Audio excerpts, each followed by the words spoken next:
Oke, bismillah. Assalamualaikum warahmatullahi wabarakatuh. Bismillahirrahmanirrahim. Alhamdulillahirabbil alamin.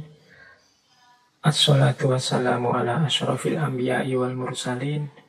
Sayyidina wa maulana Muhammadin wa ala alihi wa ashabihi ajma'in. Amma ba'du. Bismillah teman-teman, mari kita lanjutkan ngaji kita, istiqomah kita dalam menggali wawasan-wawasan keilmuan. Malam hari ini kita sudah nyampe ke mungkin 290 sekian. Ya hitungannya sudah cukup banyak. Tapi sebanyak apapun keilmuan itu kita gali, analoginya masih tetap ibaratnya hanya setetes air dibandingkan samudra kalau kita hadapkan dengan luasnya ilmunya Allah. Yang kedua, malam hari ini kita menjalankan ngaji ini masih dalam situasi yang prihatin. Bahkan mungkin lebih prihatin lagi, selain masih sibuk mencari solusi untuk pandemi, minggu-minggu ini kita digempur oleh beberapa bencana alam. Ada gempa bumi, ada banjir, ada tanah longsor, ada gunung meletus juga. Selain kita upayakan secara maksimal untuk menyikapi bencana-bencana, untuk menyikapi kesulitan-kesulitan hidup kita ini secara rasional dan juga spiritual, mari kita sikapi juga bencana ini sebagaimana saya sampaikan dulu waktu ngaji tentang bencana.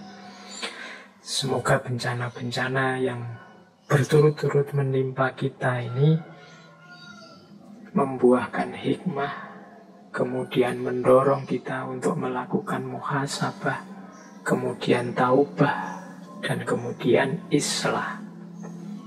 Muhasabah itu kita introspeksi diri. Di mana letak salah kita, di mana letak kurang kita, di mana letak khilaf-khilaf kita yang harus diperbaiki. Baik hubungannya dengan ranah fisik, cara kita mengelola lingkungan sekeliling kita, cara kita hidup, cara kita menjalin harmoni dengan alam semesta. Kemudian juga kalau sudah ketemu salah-salahnya, ya mari kita akhiri. Itulah taubah. Dan setelah mengakhiri yang salah-salah, mari kita lakukan perbaikan. Itulah islah. Dan untuk 3 hal ini, pertama-tama harus kita tujukan pada diri kita sendiri. Tidak harus nuding kanan, nuding kiri. Sebagaimana law of attraction yang kita kaji minggu lalu, ya. Kalau kita menghidupkan hal-hal yang positif dalam diri kita, insya Allah yang di sekeliling kita juga akan tertarik ke arah yang positif. Jadi bencana ini maknai saja secara sekaligus, dia ya peringatan, dia ya ujian, dia ya hukuman. Ketika itu kita maknai sebagai peringatan, maka tugas kita untuk muhasabah, untuk introspeksi. Apa sih yang diingatkan oleh Allah pada hidup kita? Kalau kita maknai sebagai hukuman, disitulah saatnya kita bertobat. Mungkin memang banyak salah-salah kita. Dan kalau kita maknai sebagai ujian, maka saatnya kita bersabar dan terus melakukan islah, perbaikan demi perbaikan. Baik, insya Allah teman-teman sudah ngerti sebenarnya bagaimana cara merespon, cara menyikapi situasi-situasi bencana, khususnya secara individual sesuai kapasitas kita masing-masing. Mari kita lanjutkan sekarang masuk ke tema kajian kita malam hari ini. Ya semoga ngaji ini selain menambah wawasan juga mungkin sedikit mengatasi atau membantu meringankan kegelisahan demi kegelisahan hidup kita. Bahkan seandainya ngaji ini seperti banyak disampaikan ke saya oleh teman-teman, Pak, saya itu kalau mendengarin ngaji sering ngantuk, terus jadi tidur. Bagi saya pun seandainya ngaji ini membantumu untuk lebih nyenyak tidur, lebih cepat tidur, itu juga anugerah Allah yang luar biasa. Hari ini banyak orang susah tidur, banyak orang susah nyenyak tidur karena banyaknya masalah. Maka kalau diantarkan oleh ngaji ini teman-teman malah jadinya cepat tertidur, itu saya juga sangat bersyukur. Alhamdulillah. Baik, ya semoga lebih dari itu, sedikit-sedikit ada perubahan positif dalam hidup kita dengan semakin bertambahnya ilmu dan wawasan kita. Nah, malam hari ini kita lanjutkan ke tema falsafah hidup. Kalau kemarin kita membahas the law of attraction, malam hari ini kita bahas, kalau pakai 5 kategori hukum kosmik yang saya jelaskan minggu lalu, tema malam hari ini itu the law of polarity. Hukum tentang pasangan. Yang malam hari ini saya jelaskan melalui konsep yang beberapa kesempatan dulu waktu ngaji sempat saya singgung serba sedikit, khususnya ketika masuk ke tema filsafat Tiongkok. Filsafat Taoisme, filsafat Tiongkok kuno. Konsep yang populer sekali dan pastinya teman-teman juga pernah paling tidak mendengarkannya, yaitu filsafat Yin dan Yang. Ini salah satu falsafah hidup. Kalau dari istilahnya ya pastinya dari Tiongkok kuno. Bahkan ada yang menyatakan pemahaman ini sudah muncul bahkan sejak abad 14 sebelum Masehi. Sejak belum ada tulisan-tulisan di kertas seperti sekarang, yang saat itu masih ditulis di tulang-tulang. Sekitar 14 sebelum Masehi itu sudah ditemukan wawasan-wawasan, pandangan-pandangan yang sekarang dikenal sebagai yin yang ini. Kalau versi tulisan rekaman dalam bentuk bukunya, yin yang ini disebut-sebut sudah ada di kitab I Ching, atau kadang ditulis I Ching. I Ching ini ya kalau diterjemahkan letterlek adalah kitab perubahan. Ini salah satu karya tulis tertua dari Tiongkok. Nah, meskipun nanti konsep yin yang ini banyak dikaitkan dengan Taoisme. Dalam aspek filosofinya biasanya orang mengkaji yin yang itu kemudian berlanjut ke teori selanjutnya, yaitu wuxing. Wuxing ini tentang 5 unsur. Jadi kalau yin yang itu tentang 2 unsur berlawanan berpasangan dalam hidup ini, kemudian dilanjutkan dengan konsep 5 unsur.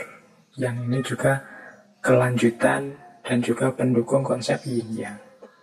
Tapi malam hari ini kita batasi dulu ya, untuk penjelasan-penjelasan tentang bagaimana kita memaknai dan hidup secara selaras dengan kebijaksanaan model yin yang ini. Kalau yang tentang 5 unsurnya, tentang kayu, api, besi, tanah, atau air, dan seterusnya, itu kita kaji yang akan datang kapan-kapan. Baik, bismillah ya, kita mulai membahas tentang falsafah yin yang ini. Jadi yin yang ini secara umum adalah hukum yang ada di balik alam semesta ini yang sifatnya berpasangan. Jadi dalam yin yang ada pandangan setiap hal dalam hidup ini memiliki 2 sisi. Yang 2 sisi ini saling berbeda, kemudian saling melengkapi, namun juga saling tergantung dan saling mempengaruhi, bahkan saling memuat atau saling mengandung. Jadi ini unik. berbeda dan saling melengkapi, tapi juga saling mempengaruhi dan saling memuat. Ini ya mudahnya teman-teman mesti ilustrasinya melihat hal-hal yang serba dualitas. Jadi pandangan ini makanya dikenal juga sebagai dualisme. Jadi dalam hidup ini selalu ada yin, ada yang. Yin ini konotasinya adalah pasif, kalau yang konotasinya aktif. Kalau yin ini dingin, kalau yang itu panas. Yin ini diilustrasikan sebagai musim dingin, kalau yang itu diilustrasikan dengan musim panas. Malam itu yin, siang itu yang. Rembulan itu yin, matahari itu yang.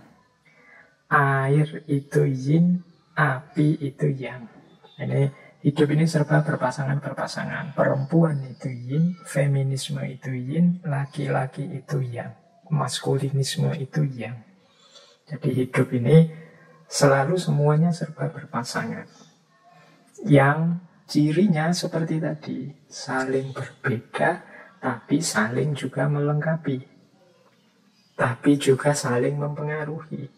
Dan juga saling memuat atau saling mengandung. Nanti kita perjelas di belakang makna-makna hubungan antara yin dan yang ini.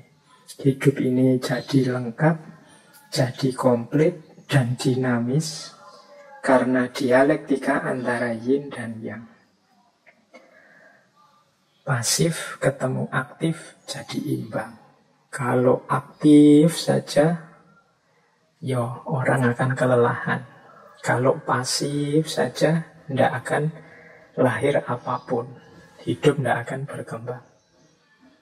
Kayak sering saya bilang, hidup ini butuh ngegas, butuh ngerem. Kalau ngegas terus, ya mungkin kita salah jalan tapi tidak sadar. Kalau ngerem terus, ya tidak jalan-jalan. Kadang butuh ngegas, kadang butuh ngerem. Sampainya tujuan kita itu karena kita pinter mengelola kapan ngegas, kapan ngerem. Kita hidup dengan cerdas, ngerti kapan harus pasif, kapan harus aktif. Kapan harus mengedepankan femininitas, kapan kita memerlukan maskulinitas. Dalam hidup itu selalu ada pasangan-pasangan, selalu ada dinamika yang lahir dari hubungan antara pasangan ini. Oke, nanti kita jelaskan detailnya, tapi dasarnya ini. Dalam prakteknya, teori yin yang ini itu secara umum dipahami dengan dua versi. Ada pemahaman yin yang itu nanti sebagai energi vital yang ada di alam. Nanti teman-teman mungkin pernah dengar istilah Qi atau Qi. Nah itu pandangan ini nanti melahirkan pengolahan gagasan yin yang lebih jauh. Misalnya dalam pengobatan atau dalam bela diri. Teman-teman mungkin pernah lihat filmnya atau dengar ceritanya tentang Tai Chi misalnya. Itu mengelola energi vital. Atau pengobatan-pengobatan dari Tiongkok yang terkenal sekali. Ini memanfaatkan pandangan tentang yin yang. Apa yang kita makan, apa yang kita konsumsi. Kemudian apa yang harus kita lakukan dalam hidup ini biar energi vital kita lancar dan seterusnya. Ada juga yang memaknai yin yang itu sebagai xingxi. Xingxi itu objek yang konkret seperti tadi. Rembulan gandengannya matahari, kemudian air gandengannya api. Ini kan objek-objek yang konkret. Kalau yang energi vital tadi ya misalnya hal yang pasif dalam diri kita dan hal yang aktif dalam diri kita, bagaimana cara mengelolanya, bagaimana mengendalikan dorongan-dorongan aktif, dorongan-dorongan pasif dalam diri kita. Oke, nanti kita uraikan agak panjang dengan menjelajahi beberapa kebijakan-kebijakan hidup yang menjadi buah dari yin yang ini. Tapi intinya itu. Jadi dia ini hidup ini Selalu ada dua hal berpasangan yang saling mempengaruhi, saling memuat, saling melengkapi, saling tergantung. Baik, sebelum masuk ke penerjemahan-penerjemahannya dalam kebijaksanaan hidup, kita pelajari pelan-pelan yin yang ini. Kita ambil dari beberapa ajarannya Lao Tzu, Tao Te Ching. Kita lihat ya beberapa untuk memperjelas tadi. Mungkin yang saya sampaikan di awal masih belum begitu jelas maksudnya. Nah, ini menurut saya penjelasan yang mudah tentang yin yang dari Tao Te Ching. Meskipun nanti banyak bagian-bagian yang perlu direnungi lebih dalam. Di bawah langit, semua orang dapat melihat keindahan sebagai indah hanya karena ada yang jelek. Semua orang mengetahui kebaikan sebagai baik hanya karena ada yang buruk. Oleh karena itu, memiliki dan tidak memiliki itu muncul secara bersamaan. Kesulitan dan kemudahan itu saling melengkapi. Nah, jadi kalau menurut tulisannya Lao Tzu ini, jadi hidup ini yang tadi pasangan hitam dan putih, cakep dan jelek, kemudian kaya dan miskin, ini kan dua hal yang kontras, satu hitam, satu putih, satu positif, satu negatif.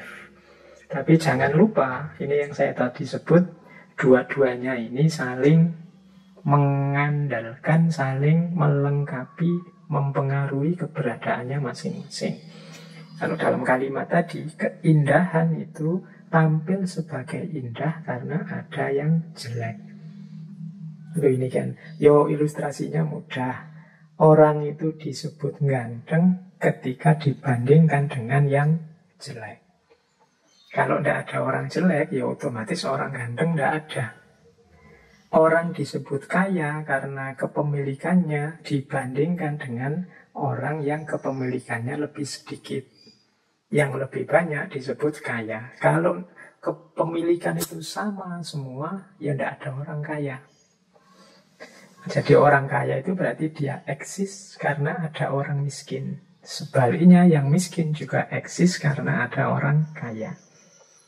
Sebagaimana yang ganteng tadi. Ganteng itu eksis sebagai cakep ya ketika ada yang jelek. Berarti yang ganteng itu terima kasihlah sama yang jelek-jelek. Jasanya mereka kalian kelihatan jadi ganteng. Itu mudahnya. Jadi mungkin mudah saling mengeksiskan, saling membuat ada. Orang itu disebut soleh karena ada yang tidak soleh. Kalau semua orang soleh, mungkin status soleh itu selesai, tidak akan ada lagi. Jadi di bawah langit, semua orang dapat melihat keindahan sebagai indah hanya karena ada yang jelek. Ada baik, ada jahat. Kalau tidak ada kejahatan, kebaikan tidak akan kelihatan. Sebaliknya juga begitu. Kalau tidak ada kebaikan, ya kejahatan juga hilang. Masing-masing saling mengadakan kutub yang sebelahnya. Ini pelajaran dari Tao Te Ching. Ini salah satu pemahaman terhadap situasi yin yang dalam hidup ini. Terus yang kedua, ada dan tidak ada saling mengadakan. Kesulitan dan kemudahan saling melengkapi. Panjang dan pendek saling mendefinisikan. Tinggi dan rendah saling bertentangan. Sebelum dan sesudah saling mengikuti. Ini masih menjelaskan tadi ya, bagaimana perbedaan itu saling melengkapi, saling mewujudkan yang lain.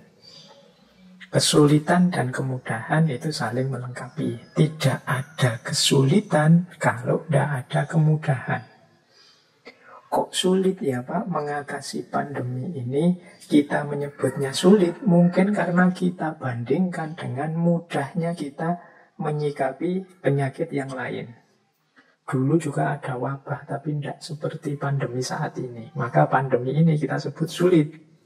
Kenapa kita sebut sulit? Karena kita bandingkan dengan yang lebih mudah. Jadi kita sering gelisah karena logika perbandingan ini ya. Karena kita lihat yang lebih gampang, lebih mudah, maka yang hari ini kita sebut lebih sulit. Kita mungkin dirundung galau oleh bencana demi bencana, karena mungkin sepanjang hidup kita belum pernah mengalami bencana sedahsyat yang kita alami hari ini. Tapi kalau kita bandingkan seandainya dengan nenek moyang kita dulu, simbah-simbah kita dulu, mungkin yang mengalami tsunami, yang mengalami gunung meletus yang luar biasa, yang mengalami gempa bumi yang sangat dahsyat, yang kita alami hari ini mungkin tidak lagi berat, tidak lagi sulit, tidak lagi luar biasa. Wah, simbah-simbah kita dulu, gunung meletus bisa dirasakan sedunia efeknya. Banjir, mungkin tanah longsor, mungkin mengalami yang jauh lebih dahsyat dari itu. Nah, kalau kita melihat yang ini, maka situasi hari ini tidak kita sebut sulit. Tapi karena kita membandingkan dengan hidup kita sebelumnya yang jauh lebih mudah, atau orang lain yang tidak mengalami bencana seperti kita, maka rasanya yang kita alami ini berat. Pinter dan tidak pinter juga begitu. Kalian kelihatan pinter sekali ketika kalian mungkin teman-temanmu wawasannya jauh di bawahmu. Tapi begitu ganti teman yang wawasannya lebih banyak, lebih canggih, ya kalian kelihatan biasa-biasa saja. Nah, inilah di antara maknanya yin yang. Maka bisa kita tarik pemahaman ya, meskipun hari ini banyak sekali kesulitan-kesulitan, banyak sekali kerumitan hidup, ngomongnya harus belepotan. Tidak seharusnya kita jadi alasan untuk hidup tidak bersyukur, mengeluh saja. Tinggal kita ubah sedikit perspektifnya. Oh iya, yang saya rasakan sulit ini karena saya membandingkannya dengan kemudahan-kemudahan yang selama ini saya alami. Tapi coba saya bandingkan dengan kehidupan simbah-simbah saya dulu waktu dijajah Belanda, dijajah Jepang, waktu mengalami bencana yang jauh lebih dahsyat, maka saya hidup seperti ini sebenarnya jauh lebih harus disyukuri. Nah, ini di antara cara memahami alam. Karena ada dan tidak ada, saling mengadakan, kesulitan dan kemudahan saling melengkapi, panjang dan pendek saling mendefinisikan, tinggi dan rendah saling bertentangan, sebelum dan sesudah itu saling mengikuti. Yang semula sebelum sekarang jadi sesudah. Tadi belum ngaji, sekarang sudah ngaji. Ini kan saling mengikuti. Ngaji yang akan datang masih sebelum, tapi seminggu lagi dia sudah sesudah. Mana sebelum, mana sesudah, itu kan juga saling bersusulan. Ada dan tidak ada juga saling mengadakan. Baik, ini yang the law of polarity dalam yin yang. Oke, ini saya lanjutkan lagi. Kalau ini mungkin berpikirnya agak dalam sedikit. Kalau engkau ingin sesuatu kembali ke asalnya, pertama engkau harus mengizinkannya tersebar. Kalau engkau ingin sesuatu melemah, pertama engkau harus membiarkannya kuat. Kalau engkau ingin menyingkirkan sesuatu, pertama engkau harus membiarkannya jaya. Kalau engkau ingin memiliki sesuatu, pertama engkau harus memberikannya. Nah, ini juga kelanjutan dari yin yang tadi, cuma dengan pemahaman yang agak dalam. Itu saya ambil kalimat pertama. Kalau engkau ingin sesuatu balik ke asalnya, engkau harus mengizinkannya tersebar. Kadang-kadang kita ingin melakukan riset. Riset itu kembali lagi seperti semula. Saya kok ingin hidup kita seperti semula ya. Nah, ini ada rumusnya. Engkau harus mengizinkannya tersebar. Ini maksudnya apa? Yo, gimana bisa reset kalau belum berkembang? Riset itu kan kembali ke asal itu kan. Kalau sudah berkembang kemana-mana baru kembali ke asal. Jadi siklusnya orang hidup itu kan lahir, mati, lahir lagi. Kalau belum lahir, ya tidak akan ketemu mati. Maka untuk bisa sampai ke titik mati, biarkan lahir dulu. Kalau kita ingin situasi yang baru, yang seperti kelahiran kembali, harus siap mengalami sakit seperti mati. Setelah mati baru lahir kembali. Nah, mungkin di titik-titik tertentu peradaban itu kan ada sakit-sakit yang luar biasa, tapi setelah itu ada kelahiran kembali. Kalau dalam filsafat ada istilah renaisan.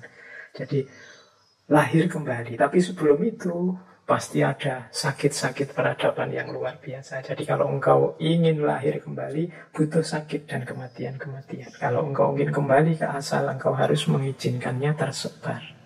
Kalau engkau ingin sesuatu melemah, pertama engkau harus membiarkannya kuat.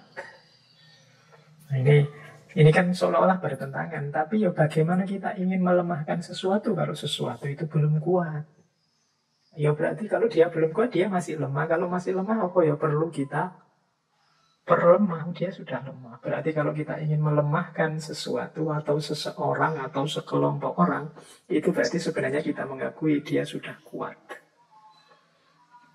Kalau dia belum kuat, bagaimana kita melemahkan? Kalau kita ingin membungkam orang, berarti biarkan dia bicara. Loh bagaimana kita akan membuat orang diam, dia kita larang bicara. Nanti logikanya seperti itu. Jadi ini kayak yin yang. Nah sebenarnya maksudnya itu yang terakhir. Sebaliknya kalau kita ingin memiliki sesuatu, kita harus memberikannya. Untuk bisa mendapatkan cinta, kita harus memberikan cinta. Untuk bisa mendapatkan kehormatan, kita harus mau menghormati orang lain. Jadi kalau engkau ingin memiliki sesuatu, pertama-tama engkau harus memberikannya. Kalau engkau ingin menaklukkan orang lain, berarti pertama-tama biarkan dia jaya. Kalau sudah jaya, baru ada alasan untuk menaklukkan. Kalau dia belum jaya, apanya yang engkau ingin taklukkan? Wong dia belum jaya. Nah, ini logikanya seolah-olah aneh, tapi ya dalam hidup ini begitu. Kalau kita ingin membakar sesuatu, kita butuh api, butuh korek. Padahal yang kita inginkan api besar, tapi modalnya harus api kecil. Ini hukum yin yang. Jadi kalau ingin sesuatu ke asalnya, pertama engkau harus mengizinkannya tersebar. Baik, ini kalau diuraikan dengan contoh-contoh ya sangat banyak. Tapi intinya berarti hidup ini ada mekanisme dialektika antara hitam dan putih, antara lahir dan mati, antara panas dan dingin. Yang ini harus kita ikuti ritmenya. Tidak mungkin putih semua. Dan tidak mungkin hitam semua. Ya seperti logika lahir dan mati tadi. Baik, saya lanjutkan. Nah, kalau ini saya mengambilnya tidak dari Tao Te Ching, tapi dari Zhuangzi. Zhuangzi, ya judul bukunya Zhuangzi, dari beliau tokoh Zhuangzi yang dulu saya lupa beberapa bulan yang lalu sempat kita bahas. Kelihatannya sebelum corona. Nah, ada kalimat begini. Yin dalam bentuknya yang tertinggi adalah membekukan.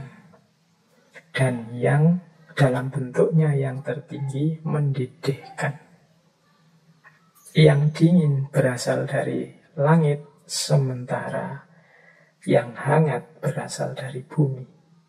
Hubungan dari kedua hal itu menciptakan harmoni. Dan dari sanalah lahir segala sesuatu. Mungkin ini hukum tentang segala sesuatu meskipun tidak terlihat. Ini kalimat Zhuangzi ini menegaskan saja bahwa hidup ini harus seimbang antara yin dan yang. Kalau yin saja, hidup ini akan beku. Kalau yang saja, hidup akan terbakar. Teman-teman harus paham benar ritme antara yin dan yang ini. Misalnya dalam pergaulan itu kita ketemu yang karakternya yin, ada yang karakternya yang. Ayo diidentifikasi. Kita punya teman yang pendiam, tidak bisa ngomong. Yo, untuk mengimbangi mungkin kita yang mancing-mancing. Kita hidupkan karakter yang dalam diri kita. Apa ada Pak? Yo ada, wong yo. Seperti saya bilang tadi, yin yang itu dalam segala sesuatu saling memuat. Yin ketemu yang ketemu yin. Kalau yin ketemu yin, jadinya beku. Kalau yang ketemu yang, jadinya mendidih. Kadang-kadang kita mengalami momen saling marah, saling gegeran. Marah ketemu marah itu yang ketemu yang. Hasilnya mendidih. Atau saling diam. Yang satu diam, yang satu diam. Yin ketemu yin. Hasilnya beku. Maka caranya apa? Ikuti dialektika yin dan yang. Jadi dialektika hukum alam. Nah, nanti kelanjutannya yin dan yang itu ketemulah namanya wu wei. Jadi wu wei itu kegiatan kita yang mengalir bersama alam. Kita ikuti ritme yin dan yang dialektika alam semesta. Jadi ya, dalam falsafah Tiongkok dikenal istilah wu wei. Bukan yang 5 unsur tadi. Kalau wu wei itu secara harfiah artinya tidak memiliki kegiatan atau tidak berbuat apa-apa. Maksudnya tidak berbuat apa-apa itu mari kita hidup tanpa dibuat-buat. Kita hidup yang wajar saja, tidak sembrono, sesuka kita, tidak melihat ritme alam, tapi juga tidak palsu. Seseorang silahkan mengalir saja dengan ritme kodrat alami kehidupan ini. Jadi kita jalani hidup secara alami, tanpa ketegangan, dengan sederhana, dengan bebas. Tidak melakukan sesuatu yang sia-sia, tidak ada gunanya. Apalagi melakukan sesuatu yang hanya untuk dipamerkan saja, sama sekali tidak ada gunanya. Nah, ini namanya wu wei. Hari ini mungkin banyak di antara kita, coba kita muhasabah sebentar, berapa persen kegiatan kita sehari-hari yang itu memang efektif, sesuai, alami, dan berapa persen yang ini hanya dibuat-buat saja, atau ini tidak ada pentingnya sama sekali, atau ini hanya menghambur-hamburkan energi, tidak ada gunanya. Nah, jadi ini kelanjutannya yin yang, itu berarti menyarankan kita untuk hidup selaras dengan ritme alam. Baik ritme yin maupun ritme yang. Kita pahami perjalanannya, kita ikuti dengan cara hidup secara alami. Filsafatnya namanya wu wei. Maka nanti ada pandangan manifestasinya yin yang nanti dalam pola wu wei, hidup yang mengalir dengan alam, itu adalah hidup dengan beberapa prinsip. Jadi penerjemahannya yin yang dalam kehidupan kita sehari-hari itu ada beberapa prinsip hidup yang penting untuk kita ingat-ingat. Yang pertama adalah hidup secara seimbang atau balance. Seperti saya jelaskan tadi, yin saja akan membekukan, yang saja akan membakar. Kalau ada yang marah, harus ada yang sabar. Marah ketemu marah, meledak. Kalau yang satu sudah sabar menunggu, ya yang satu gerak. Jadi biar dinamis. Kalau semuanya menunggu dalam kesabaran, tidak akan ada aktivitas. Jadi yang satu pasrah, yang satu nuntun. Kalau semuanya ingin nuntun, hasilnya tabrakan. Kalau semuanya nunggu dituntun, hasilnya tidak ada yang jalan. Maka hidup ini harus seimbang. Kalau yang satu sudah bersuara, yang satu tolong diam. Kalau semuanya bersuara, tidak jelas mana benar, mana salah. Atau semuanya diam, ya kebenaran akan hilang.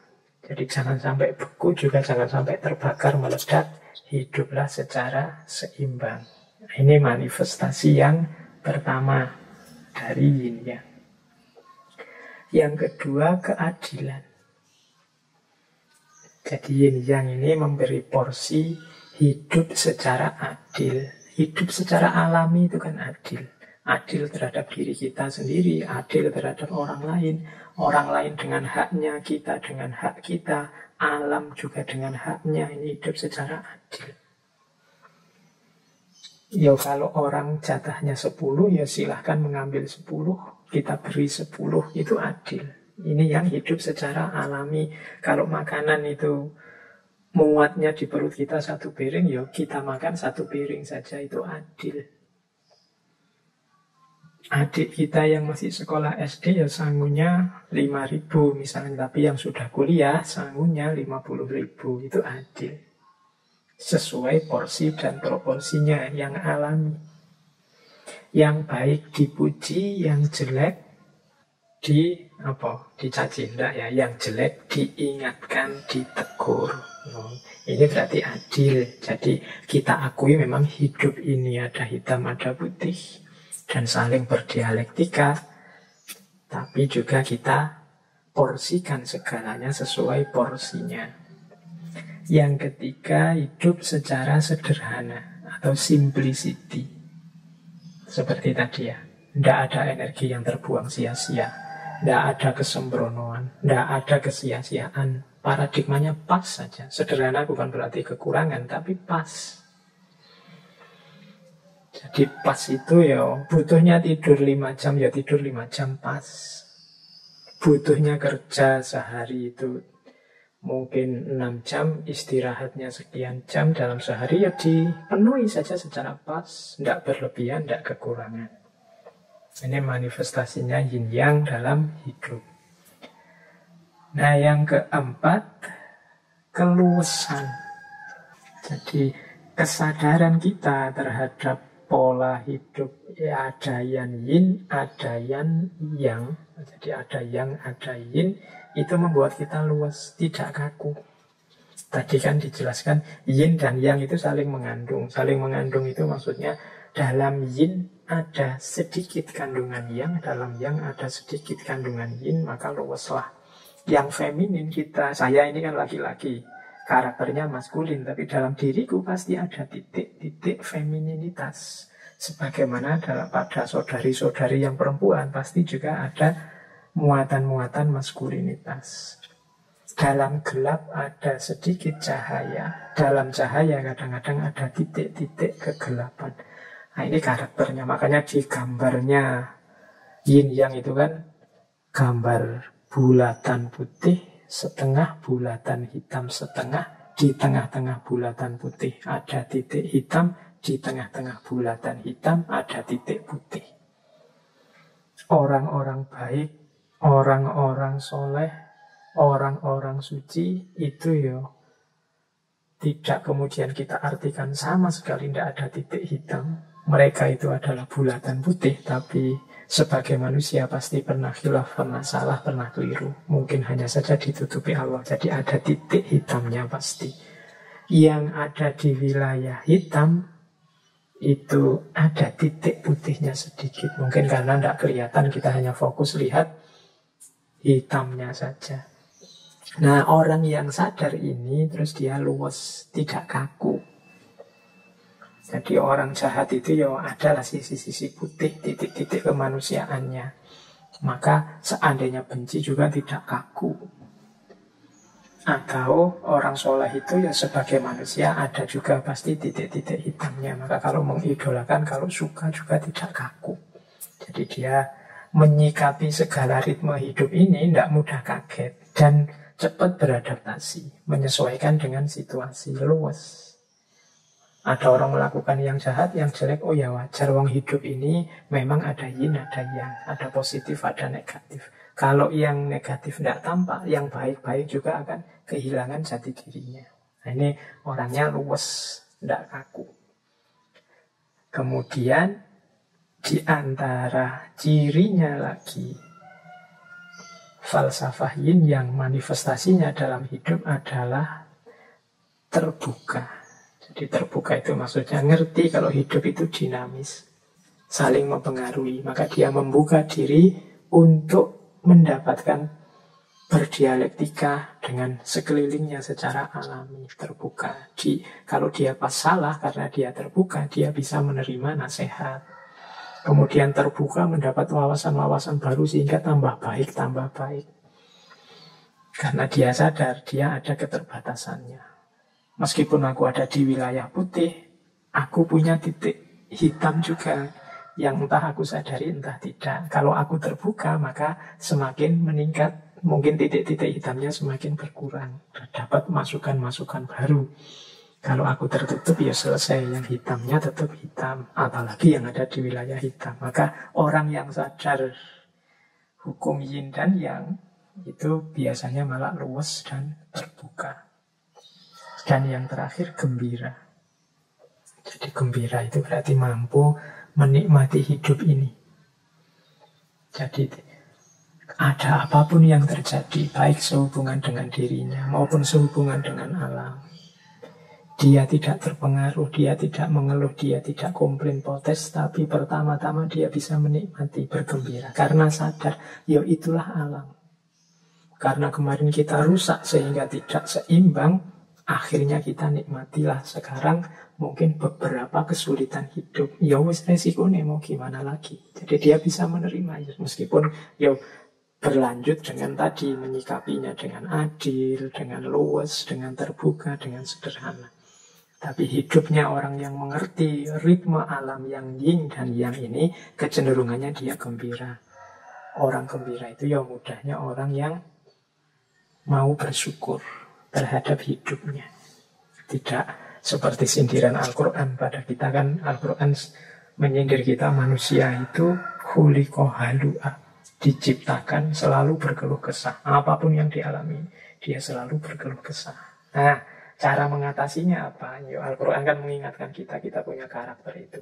Mari kita pahami ritme alam, kita pahami mode-mode hukum alam, termasuk yin dan yang ini, sehingga kita hidupnya tidak mudah galau. Apapun yang kita alami. Misalnya, wah nilaiku kok jatuh ya semester ini, ya wajar sih semester ini aku males belajar, ya mesti saja. Terus nilainya jatuh. Ada ritmenya, ada hukumnya, sehingga kita tidak mudah kaget. Oke, jadi ini berarti apa? Cara kita menerjemahkan yin yang dalam hidup itu antara lain dengan cara hidup yang seimbang, hidup secara adil, sederhana, luwes, terbuka, dan gembira. Baik, kita lanjutkan. Ini masih setengah jalan kita menjelaskan tentang yin yang. Nah, selanjutnya ini saya menemukan cerita rakyat atau folklore yang menjelaskan tentang yin dan yang. Ini saya nggak tahu validitas ceritanya seperti apa, tapi mungkin penting bagi kita untuk menggambarkan ini loh maksudnya. Cara kita menyikapi situasi yin dan situasi yang. Jadi saya bacakan ya ceritanya, mumpung ini ngajinya malam-malam. Siapa tahu setelah saya cerita teman-teman bisa tidur nyenyak. Oke, baik. Jadi ada cerita begini. Ada dua orang sahabat, namanya Yin dan Yang. Mereka ini intelektual, jadi dikenal sebagai orang yang pandai, berbudi luhur, berjiwa besar, penuh dengan kasih sayang. Dua orang ini tokoh atau sebut saja pendeta dari Taoisme. Nah, mereka ini berteman dekat, wong ya sahabat. Hanya saja dua orang ini punya pemahaman yang berlawanan terhadap ajaran Taoisme. Ya karena dekat, saling bersahabat, ketika punya pendapat yang kontras, ya mereka terus jadi sering diskusi, sering beradu pendapat, siapa yang pemahamannya paling benar. Dan ya karena sama-sama pinter, sama-sama punya argumen, diskusi ini tidak selesai-selesai. Masing-masing kukuh dengan pandangan dan prinsipnya sendiri-sendiri. Sampai dua-duanya sama-sama capek. Terus Yin berkata, kamu itu tidak paham saya. Seandainya engkau adalah aku, tentu engkau bisa paham maksudku yang aku inginkan, yang aku sampaikan. Yang juga terus jawab begitu. Iya, kamu juga tidak ngerti aku sih. Coba kamu jadi aku. Mungkin engkau paham apa yang aku inginkan, apa yang aku maksud. Tapi ya terus gimana ya kita biar bisa bertukar diri. Nah, akhirnya mereka gini aja lah. Kita kan tidak bisa yang yin jadi yang jadi yin. Begini saja. Sekarang kita sepakati 40 tahun ke depan engkau fokus mempelajari ajaranku, katanya yin pada yang. Dan yang juga jadi yin akan fokus mempelajari ajarannya yang juga fokus mempelajari ajarannya yin. Jadi dibalik. Misalnya yin itu pendapatnya A, maka sekarang yang coba tahun-tahun ke depan fokus mengkaji A saja. Yang juga begitu. Dia fokus mempelajari A-nya yin, yin juga mempelajari B-nya yang. Kalau yang itu misalnya pendapatnya B. Jadi saling mempelajari. Ini terus diputuskan 40 tahun ya. 40 tahun mungkin cukup lah. Aku ngerti pendapatmu dan kau ngerti pendapatku. Nah, mereka ini sana sudah sepakat, sungguh-sungguh, ya mereka terus belajar, mendalam. Serius. Selama 40 tahun mereka sungguh-sungguh belajar. Bukan belajar untuk mencari kesalahannya, tapi memang sengaja belajar untuk ngerti maksudnya.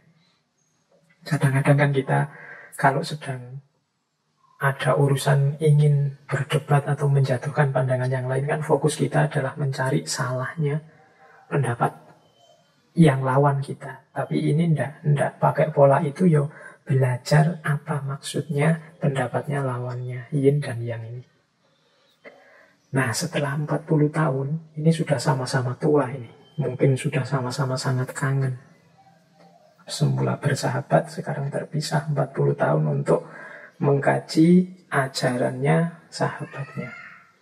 Nah, begitu 40 tahun, mereka kemudian datang ke tempat yang sudah dijanjikan. Nah, mungkin teman-teman menebaknya, wah ketemu itu sudah langsung diskusi lagi panjang lebar. Ternyata begitu bertemu, mereka hanya saling memandang, saling tersenyum, kemudian saling berpelukan dan berkata, saudaraku, engkau selalu dalam diriku, dan aku ada dalam dirimu.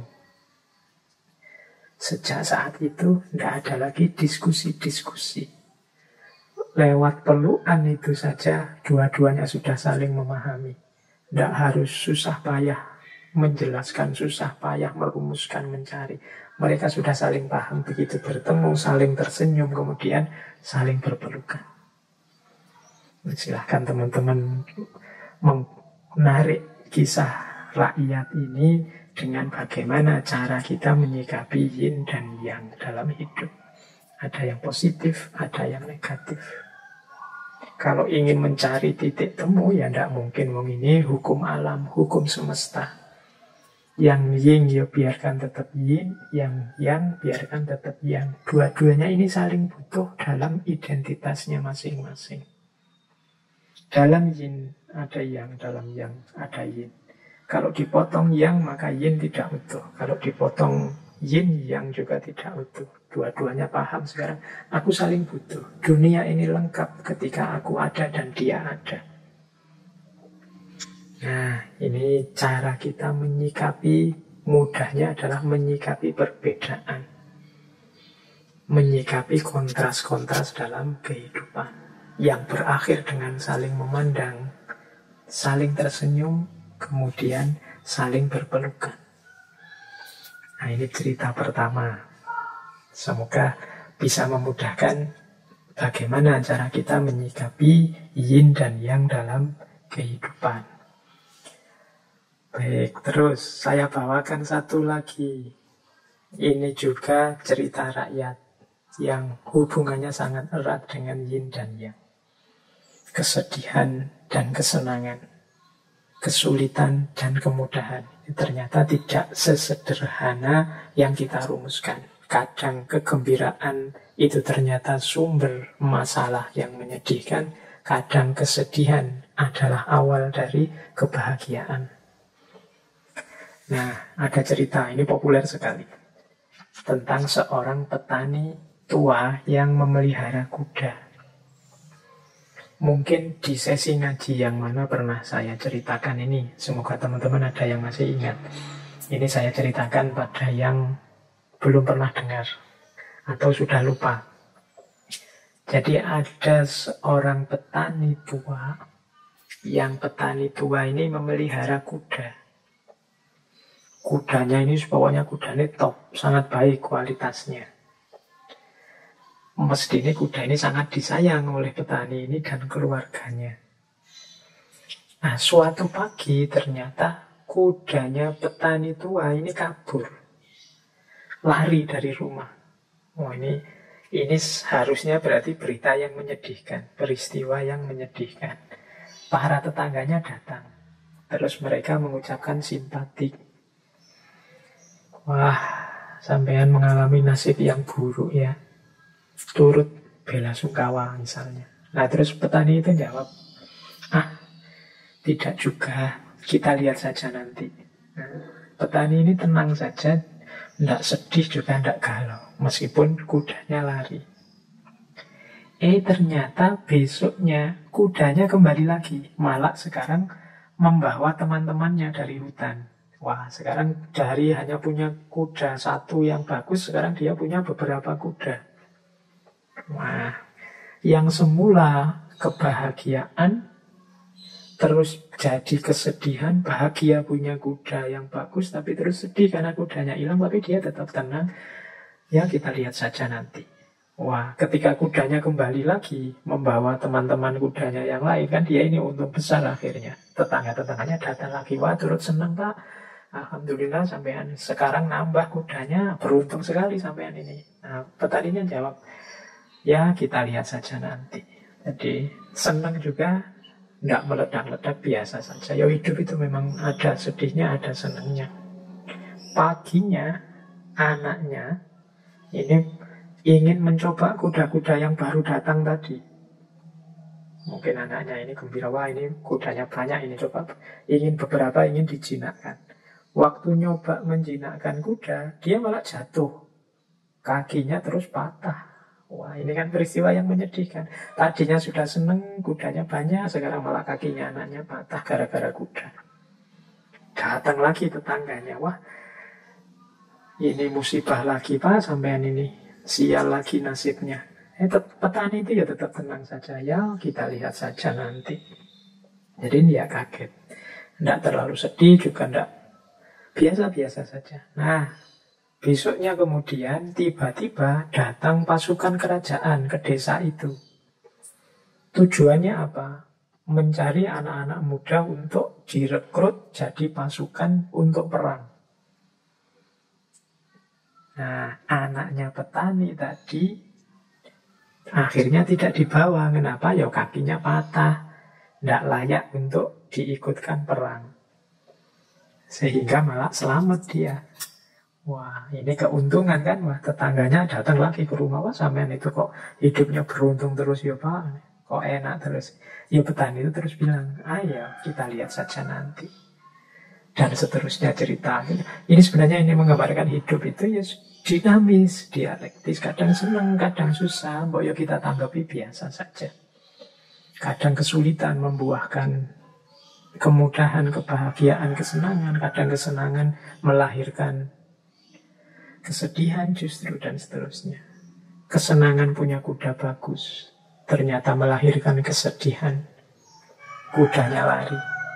Sedih karena kudanya lari, ternyata melahirkan kesenangan karena kudanya balik, malah bawa teman-teman kudanya yang lain. Senang dapat kuda banyak, ternyata malah kakinya anaknya patah. Sedih karena kakinya anaknya patah, jadinya malah senang karena tidak jadi diambil oleh pasukan untuk ikut perang. Ini dinamika hidup. Makanya petani tadi mengajari kita bagaimana kita mengikuti saja ritme hidup, ritme alam. Hidup secara alami saja, luwes saja, fleksibel saja. Hidup itu memang selalu berpasangan, senang, sedih. senang, sedih akan selalu begitu. Dan tidak harus ditanggapi dengan berlebihan. Itulah polanya orang hidup, kadang senang, kadang sedih. Baik, semoga sampai di sini semakin bisa tergambar bagaimana cara kita menerjemahkan dua unsur dalam hidup ini, yaitu yin dan yang. Baik, teman-teman, kita lanjutkan. Setelah ini kita masuk ke paket-paket wisdom. Jadi kebijaksanaan hidup yang menurut saya merupakan penerjemahan dari adanya yin dan yang dalam hidup. Jadi adanya pasangan-pasangan dalam hidup, adanya kontras-kontras dalam hidup yang sifatnya dinamis, dialektis, saling mempengaruhi. Dari penjelasan-penjelasan yang saya sampaikan sebelumnya, itu kalau kita terjemahkan dalam prinsip-prinsip kebijaksanaan, itu ada beberapa, saya menyebutnya paket karena saya bagi-bagi di beberapa kelompok kebijaksanaan. Mari kita telusuri pelan-pelan bagaimana penerjemahan yin yang itu dalam prinsip-prinsip hidup yang bijaksana. Kelompok pertama, yang pertama adalah ada prinsip seperti ini.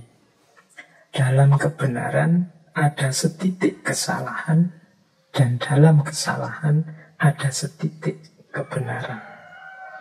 Ini yang saya jelaskan tadi di gambar kolom yang putih yang ada titik hitam, di kolom yang hitam ada titik putih. Kebenaran-kebenaran yang kita yakini, wong kita itu manusia, pastinya juga tidak sempurna. Kesalahan-kesalahan yang kita lakukan ya tidak gelap total. Masih ada sedikit-sedikit, mungkin kita tidak sadar titik kebenaran. Teman-teman mungkin masih ingat cerita, misalnya begini untuk menerjemahkan prinsip ini. Masih ingat cerita tentang seorang, kalau bahasanya perempuan nakal, perempuan yang pekerjaannya tunasusila, yang masuk surga hanya karena memberi minum seekor anjing yang kehausan. Itu kalau secara normatif pakai hukum moral sosial agama, perempuan ini kan perempuan dalam tanda petik ya, dalam wilayah yang hitam. Tapi ternyata dalam kehitaman hidupnya masih ada satu titik putih yang kecil, yaitu kasih sayangnya terhadap seekor anjing yang kehausan. Ternyata hanya dari satu titik putih yang kecil ini justru Allah ridho dan berkenan terhadap dirinya sehingga dia masuk surga karena itu. Berarti hitam tadi yang sangat luas terhapus oleh titik putih yang kecil. Jadi cerita wanita tunasusila yang masuk surga karena memberi minum seekor anjing yang kehausan. Sebaliknya juga begitu. Mungkin teman-teman pernah juga mendengar tentang kisah, ya meskipun kita sebut saja ini fiktif, kisah tentang seorang kiai yang masuk neraka hanya gara-gara selilit. Nah ini kisah selilit. Selilit itu mungkin bagi yang tidak Jawa ya, selilit itu tusuk gigi. Kayu yang sangat kecil yang kita pakai untuk nyongkel sisa makanan dari gigi kita. Ini cerita selilit sang kiai ini kan, ya kiai ini mestinya orang putih.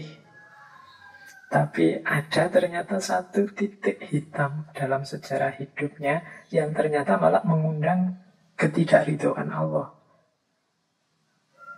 Jadi kiai ini suatu ketika pulang dari rumah tetangganya, mungkin pulang dari kenduri di rumah tetangganya, terus ya karena mungkin sudah sepuh, giginya sudah banyak lubangnya sehingga banyak sisa makanan yang harus diambil, selilitan.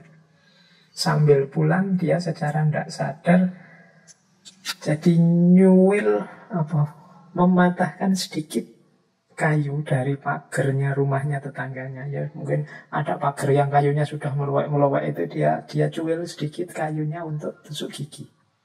Itu kan sangat kecil, mungkin tetangganya juga peduli amat sama itu. Tapi ternyata ketidakpeduliannya terhadap miliknya orang lain, meskipun itu hanya secuil kecil, mengundang tidak ridhonya Allah. Jadi beliau yang putih ini, gara-gara titik hitam yang kecil, akhirnya tidak selamat di akhirat. Tapi dia perempuan yang melakukan aneka warna dosa sehingga hidupnya hitam hanya karena titik kecil putih. Ketika memberi minum seekor anjing yang kehausan, mengundang ridhonya Allah dan keselamatannya di akhirat. Maka ada prinsip dalam kebenaran. Kadang ada setitik kesalahan yang menghancurkan. Kalau tidak hati-hati dalam kesalahan, jangan putus asa. Pasti masih ada titik-titik kebenaran. Itu prinsip pertama. Baik, melanjutkan prinsip yin yang dan wu wei tadi. Yang kedua, kebaikan yang berlebih akan berbuah keburukan. Ini kalau teman-teman memperhatikan, hari ini kan banyak wacana-wacana untuk kita hidup secara moderat, seimbang. Dengan prinsip ini sebenarnya bahkan kebaikan pun harus kita jalankan secara seimbang, tidak berlebihan. Jadi baik, makan itu baik, tapi makan yang berlebihan jadi buruk. Sedekah itu baik, tapi sedekah yang berlebihan sampai tidak memperhatikan kebutuhannya sendiri, itu buruk. Jadi bahasanya Al-Quran, wala tusrifu, jangan berlebihan. Sholat itu baik, tapi sholat terus-terusan itu buruk. Ada cerita Rasulullah itu satu ketika kedatangan beberapa tamu, para sahabat. Saat itu Rasulullah tidak di rumah. Jadi tamu ini ditemui oleh istri beliau. Sambil menunggu Rasulullah, istri beliau ini cerita tentang bagaimana Rasulullah itu seriusnya beragama. Kalau malam juga sholat, sering puasa, dan lain sebagainya. Nah, para tamu ini merasa, wah Rasulullah aja yang dijamin masuk surga, dijamin diampuni Allah, ibadahnya seserius itu. Maka saya berarti harus berkali lipat dari itu. Sehingga yang satu bilang, kalau begitu saya tidak akan tidur lagi lah, saya mau sholat malam terus. Yang satu bilang, wah kalau begitu saya akan puasa terus lah, tidak ada berbukanya, pokoknya puasa terus tiap hari. Yang satu bilang, wah kalau begitu saya fokus dalam agama, menjauh dari dunia, saya tidak akan menikah, hidupku kupersembahkan pada Allah. Nah, setelah Rasulullah datang, Rasulullah mendengar kata-kata dari tamu-tamunya ini, terus Rasulullah bersabda bahwa Aku ini lebih takut kepada Allah. Aku ini lebih bertakwa kepada Allah dibandingkan kalian. Tetapi aku berpuasa juga berbuka. Jadi tidak puasa terus-menerus. Aku sholat malam, tapi juga tidur. Dan aku juga menikah. Jadi kemudian ditutup dengan kalimat, barang siapa yang membenci sunnahku, maka dia bukan bagian dari umatku. Nah, ini pandangan ini sesuai dengan prinsip tadi. Kebaikan yang berlebih itu buruk. Jadi jangan ada kebaikan apapun yang overdosis. Buruknya di aspek overdosis itu, bukan aspek kebaikannya. Orang tua itu sayang pada anaknya wajar, tapi kalau berlebihan menyayangi jadinya memanjakan. Tegas itu bagus, berlebihan tegas nanti jadinya otoriter. Berani itu bagus, terlalu berani namanya nekat. Jadi semua yang berlebihan buahnya buruk. Wah, kebaikan yang berlebihan ternyata berdampingan dengan keburukan. Ini bagi saya juga ritmenya alam harus kita pahami. Berarti apa-apa itu kita jalankan secara pas dan alamiah. Ini prinsip kedua dalam hidup yang menurut saya juga penerjemahan dari prinsip yin yang. Prinsip ketiga, semakin banyak orang memberi, justru dia akan semakin banyak menerima. Kalau ini ya ilustrasinya mudahnya, mungkin teman-teman sering mendengarkan para ustadz, para kiai yang menceramahkan tentang justru orang-orang dermawan yang sering berbagi, bersedekah itu biasanya malah terus rezekinya tambah lancar, hidupnya tambah makmur. Dari mana? Kesediaannya berbagi. Ya logikanya sederhana. Ketika kita mau berbagi dengan orang lain, berarti kita berposisi sebagai jalannya rizki bagi orang lain. Semakin kita membuka diri untuk jadi jalannya rizki bagi orang lain, semakin Allah akan menitipkan rizki-rizkinya orang lain itu lewat kita. Semakin Allah percaya pada kita, ya tambah lewat kita terus, ya akhirnya ya kita kelewatan lebih banyak, biasanya terus tambah makmur. Jadi anggap saja kita ini talang yang kelewatan air terus itu kan selalu basah. Jadi semakin kita membuka diri sebagai jalannya rizki pada orang lain, ya insya Allah kita akan semakin banyak menerima. Allah semakin percaya kita sebagai wakilnya untuk membagi rizki pada yang lain. Itu logika sederhananya itu kalau tentang harta. Kalau tentang ilmu, ya mudahnya kita contoh ngaji ini ya. Saya di beberapa kesempatan menyampaikan, mungkin teman-teman merasa mendengarkan ngaji ini dapat wawasan-wawasan baru. Kalau teman-teman jeli, yang paling beruntung dengan wawasan-wawasan baru dari ngaji ini itu saya. Jadi kalau saya tiap Rebu itu kan ngaji, berarti harus nyari-nyari bahan, membaca sana-sini. Lu wawasanku tambah terus. Jadi yang jaminan wawasannya tambah itu justru saya. Makanya terima kasih pada teman-teman yang masih bersedia mendengarkan ngaji ini. Berarti membantu saya untuk tetap semangat nambah wawasan. Teman-teman menganggap, wah Pak Faiz ini ikhlas ya berbagi ilmu. Kebalik, saya terima kasih kalian masih mau saya bagi. Memposisikan saya kayak talang tadi, kelewatan ilmu, akhirnya ya ilmunya mampir di saya malah jadi banyak dapatnya. Jadi semakin kita banyak memberi, justru kita akan banyak menerima. Memberi dan menerima ini kan pasangan yin dan yang. Dan dia saling mempengaruhi. Siapa banyak memberi, dia akan banyak menerima. Ya tidak cuma ilmu, tidak cuma harta, apapun itu. Meskipun sekedar kata-kata yang baik. Orang yang tawadu, menghargai orang lain, insya Allah dia justru akan mendapatkan penghormatan, penghargaan yang lebih banyak dari itu. Ini termasuk natural law, hukum alam tadi. Jadi ini prinsip yang ketiga. Prinsip yang keempat.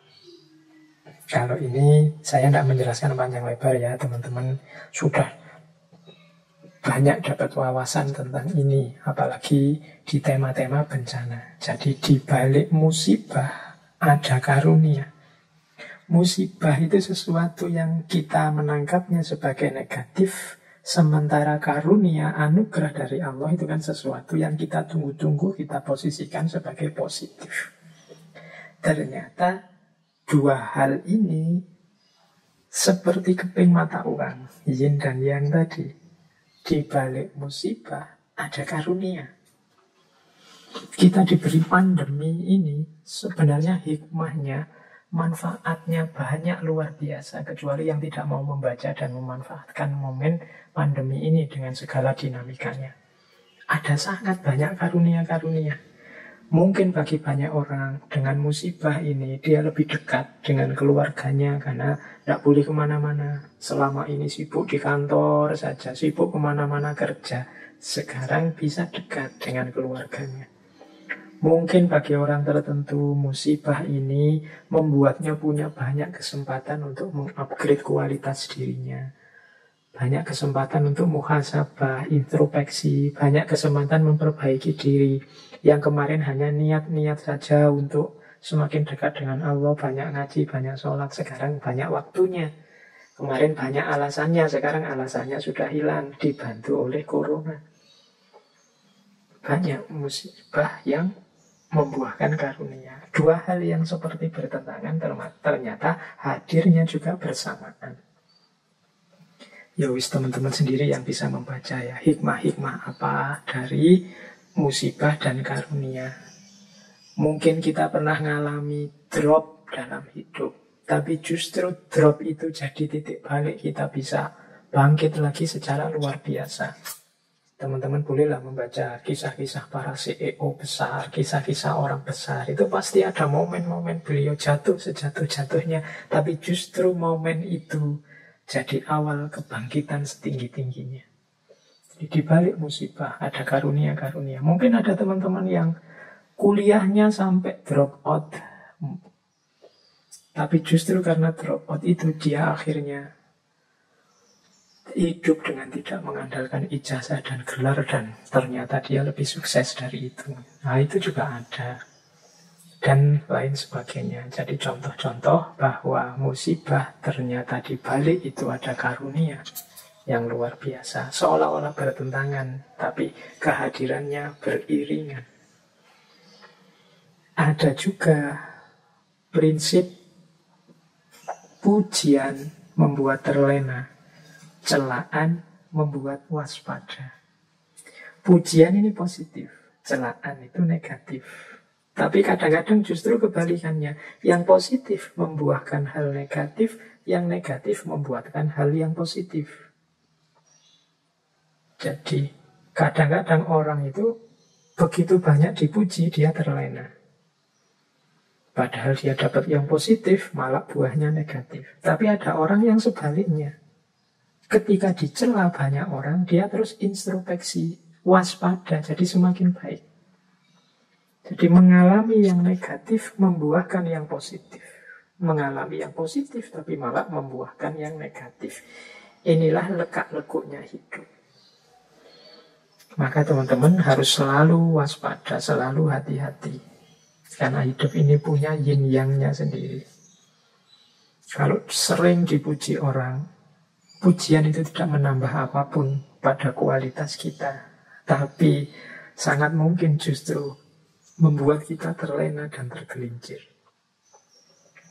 Celaan juga begitu. Celaan itu kalau kita memang baik dan dicela orang, celaan itu tidak mengubah yang baik jadi jelek.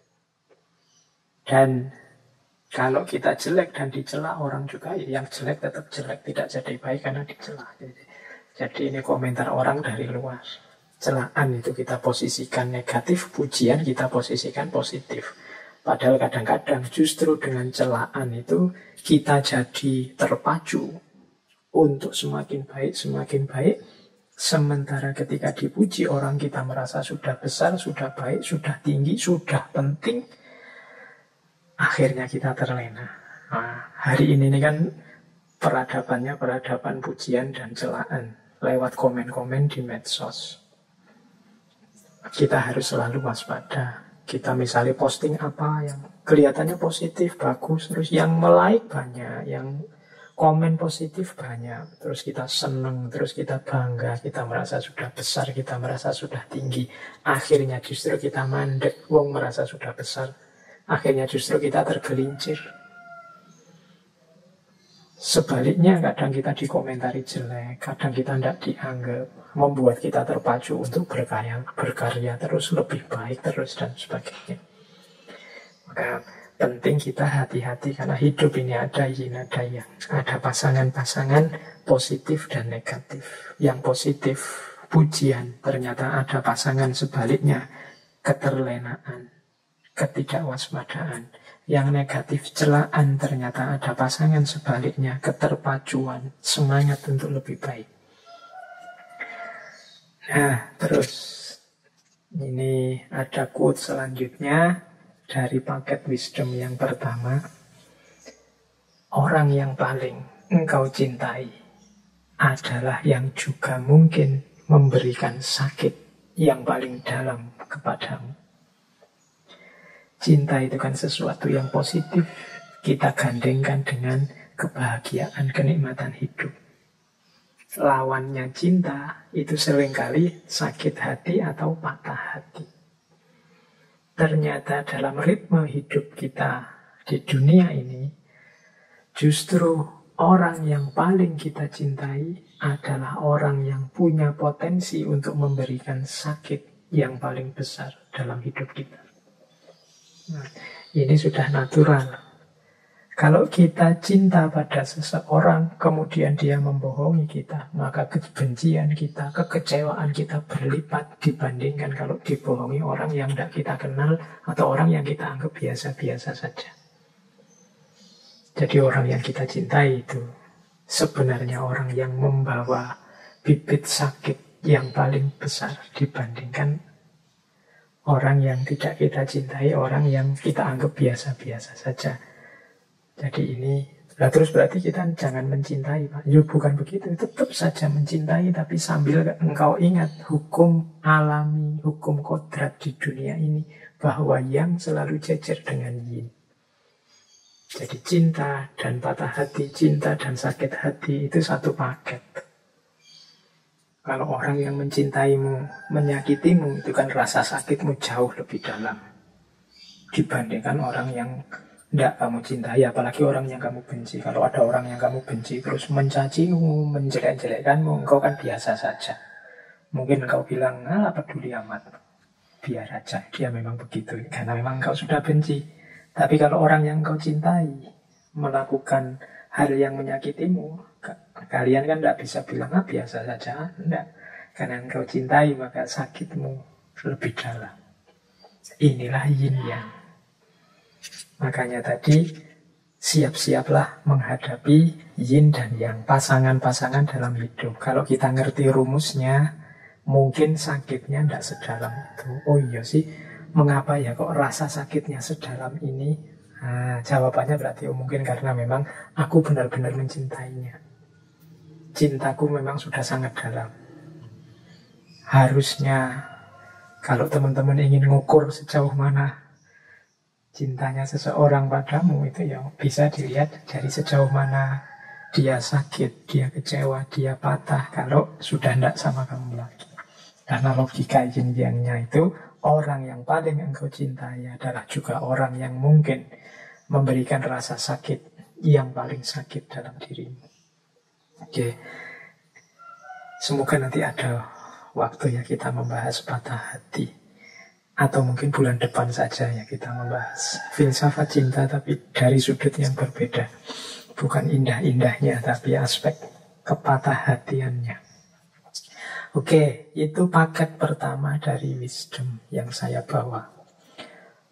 Ada paket kedua yang berhubungan dengan yin yang. Ini waktunya tinggal 30 menit. Saya agak percepat. Harusnya ada 5 paket. Tapi semoga nyampe 5-5-nya. Kalau enggak ya kita lanjutkan mungkin di sesi kapan-kapan ada kita bahas 5 unsur tadi. Nah, wisdom kedua berhubungan dengan yin yang. Yang pertama apa? Kebebasan sejati justru terletak pada pemahaman kita terhadap batas.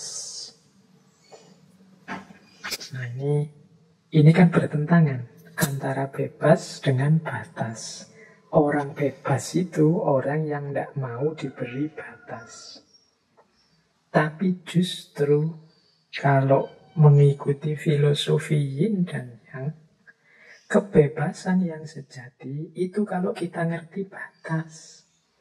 Kalau kita tidak ngerti batas, mana bisa kita bebas?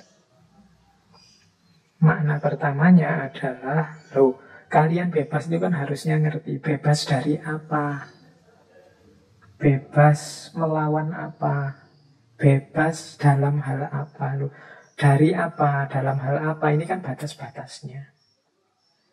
Kalau kalian tidak ngerti batasnya, ya kalian tidak akan tahu sudah bebas apa belum. Misalnya Indonesia merdeka, itu kan garis batasnya adalah ketika dia berhasil mengusir penjajah. Nah, kalau penjajahnya sudah terusir, barulah kita bisa disebut bebas. Batasnya kebebasan itu adalah terusirnya penjajah. Kita tahu, ketika penjajahnya sudah terusir, ini berarti aku sudah bebas. Jadi bebas itu justru ketika kita tahu batasnya. Itu makna yang pertama. Makna yang kedua adalah hidup ini betapapun ada batasnya. Jadi ada titik-titik di mana kita tidak bisa menjangkau.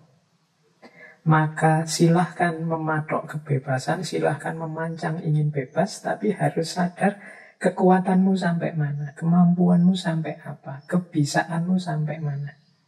Karena kalau tidak, justru kebebasan itu akan jadi belenggumu.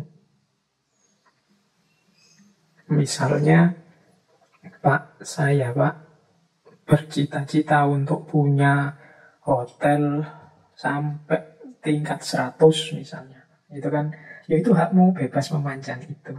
Tapi kamu juga harus tahu batas pada saatnya.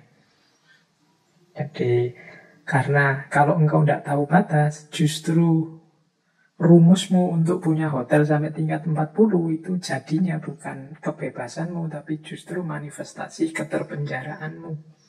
Manifestasi keterbelengguanmu. Engkau sedang dibelenggu oleh cita-citamu, mimpimu, keinginanmu. Nah, jadi untuk bebas kita harus tahu batas diri kita. Berharap oke, bermimpi oke, tapi sambil cerdas memanage batas.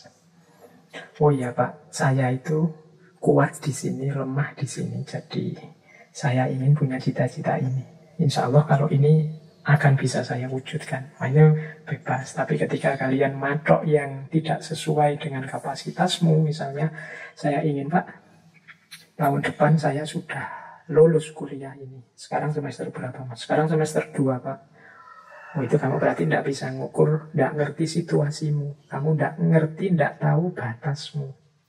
Ya kalau hari ini mahasiswa kuliah itu ya butuhnya sekitar paling cepat itu bisa 6, bisa 7 semester. Kalau kamu masih semester 2, ya apa, tidak bisa. Kalau kamu matok ingin lulus semester 3, ya bisa-bisa kamu nanti stres sendiri. Yang kamu anggap kebebasanmu, bisa jadi lahirnya malah belenggu. Kamu terobsesi, berambisi, akhirnya stres. Maka kebebasan yang sejati justru terletak pada pengetahuanmu tentang batas. Baik, terus saat sesuatu terlalu dominan, maka kebalikannya juga akan tumbuh. Ini ada hukum bahwa kalau kita terlalu menekan sesuatu, justru yang sangat kita tekan-tekan, kita sembunyi-sembunyikan itu pada saatnya akan keluar, muncul, meledak. Atau saat sesuatu terlalu dominan, maka kebalikannya juga akan tumbuh. Ketika ada titik di mana orang bebas sebebas-bebasnya, biasanya kemudian muncul kontranya. Cara berpikir, cara hidup yang ekstrim sebaliknya. Terikat, seterikat-terikatnya. Ingin diatur, ingin ngatur A sampai Z.